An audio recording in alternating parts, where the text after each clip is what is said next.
So the idea of the call, I want to start with a story. In a small town in southwest Saskatchewan called Gull Lake, we were at a Gull Lake Alliance church. I was sitting at the back um, on a Sunday morning with a guest speaker. His name was Doug Snowcell, and he was talking about allowing God to just be Lord of all. And I remember one of the taglines of his sermon that he kept coming back to and repeating was, if the Lord isn't Lord of all, he is not Lord at all. And it resonated with me somewhat. And at the end of the service, he did something I don't think he always did, but on this occasion, he said, I feel like somebody in the congregation has the call of God on them to full-time Christian service. I just feel in my spirit that there's someone here who needs to come to the front. And oh boy, my hands started sweating. My heart started palpitating. I was just nervous that the people next to me would think that my heart was going to jump out of my chest. And I just knew that this was me that he was referring to, that I needed to go to the front, that if I didn't, I would be directly disobeying God. And so for once in my life, I not humiliated myself. I shouldn't say that. I humbled myself because I went to the front. I was a slobbering mess. I was just crying and sobbing, and my shoulders were shaking. But what a sense of relief that I was just saying yes to God. And I think that ultimately that's what a call is. It's saying yes to what God is asking you to do.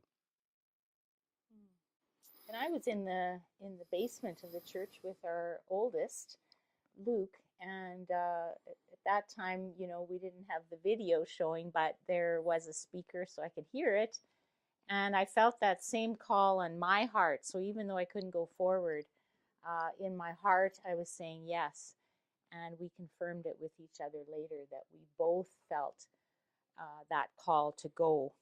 Um, but after that, it was a lot of saying yeses to smaller calls and saying yeses to doing this and doing that and being willing to, yeah, to say those yeses. And in a sense, when it was time to return to Canada, ironically, it was a harder and more difficult journey in terms of saying yes. Because then we were leaving something dear that we'd established. And there was this sense of even greater sacrifice in some ways. So we had to walk that journey. But all along, I think for both of us, we sense this new understanding that within call, we have an opportunity to set aside self, to lose self. And one author actually has called it the little deaths, um, saying yes to, okay, I'm going to sacrifice what I want and be willing to say yes to what Christ wants. In Mark 8:34, Christ is talking to his disciples and he says, if anyone wants to follow in my footsteps, he must give up all right to himself or herself and take up his or her cross and follow me. The person who tries to save his life will lose it. And so within the call, there's this sense that we're just saying, yes, God, we want to be stepping into what you have for us, stepping into the unknown. And I like to think of it as a kingdom way of walking and being, just stepping into the unknown. It's a scary place to step sometimes. Those yeses can be frightening, but on the other hand, can be very liberating, and bring us into great freedom. So, how does that play out? I kind of wrote a few notes here in terms of how it plays out. We had, for both of us, there was that initial call, but then I think you would agree that later there were these little whispers along the way. Yeah, and coming back to Canada then, I mean, there were all kinds of opportunities here, and yet the church was very gracious and said, "We just want you to take a year off and not jump into any church involvements." And so we just felt really validated and appreciated by the church here. And even as recently as this past year, uh, we were um, we were asked whether we would consider going to Japan with the team. And again, that whole discernment process kicked in, and we had to think about, okay, um, is this a time where we are saying yes to a specific call that God is putting on our lives for a specific time? And so, yeah, I like how you worded that. It's just some daily yeses to God that you're saying you're submitting your will to His will, and you're saying yes to Him.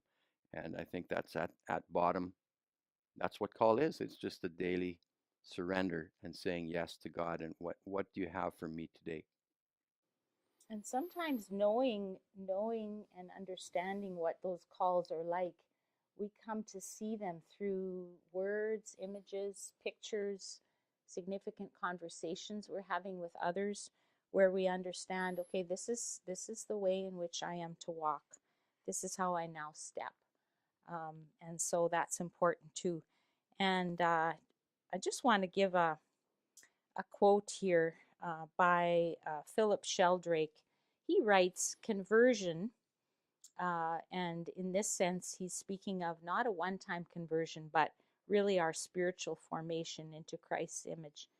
Conversion is a time of chaos, searching, and the loss of paradigms, a period of choice and creativity, and involves both grieving and celebration.